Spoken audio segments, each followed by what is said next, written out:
This is a vent right radiator air valve. Now, what this does is it lets the cold air out of your steam radiator so the steam can get in. And once enough steam gets in there and it heats up, it closes with a spring and a diaphragm inside.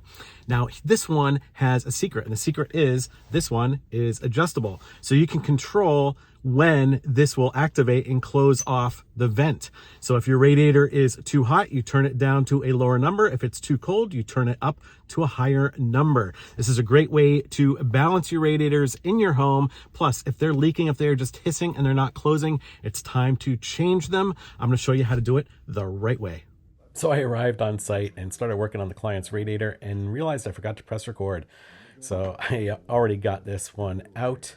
It was in there about 4 threads deep, which is about the perfect amount, but it just wasn't closing.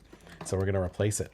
Now what I'm doing here is I'm taking a tapered thread tap, and this is going to help clean the threads, straighten the threads, and get rid of any rust on the threads. I'm using a WD-40 type lubricant. This one's called PB Rust Busters. And I'm putting the tap in, going a little bit further each time. I'm reaming this about 3 or 4 times in total, and I'm just showing you the highlights. But when I get about 3 full turns in there, that's going to be enough to get the new vent in and make a good seal.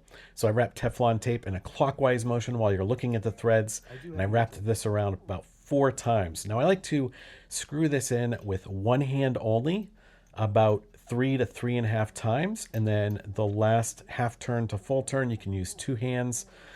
If it is too tight to make it for 4 turns all the way around, you can unscrew it and take some of that Teflon tape off, or you may need to ream it some more. Now if it's too loose, you can back it out and add Teflon tape. You can do up to 6 or 7 revolutions if you need to. The Teflon tape acts as a lubricant for the threads, also a sealer.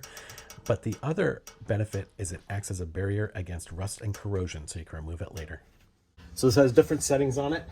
So 1 is it will close quicker, and 10, it will stay open longer. Well, I'm just going to set it at about 5, and the setting is actually at the end, like facing the wall. Okay. So I'm going to set it at 5. It's about halfway through, and we'll see how that works. Once you get that all set, just make sure that steam valve is open. Now we put a level on top of this radiator, realized it was sloped towards the vent, which is the wrong way. So we put shims under these front feet, which tilt it slightly back towards a radiator valve so you won't get that banging. So that's how you do it. I hope this video helped you.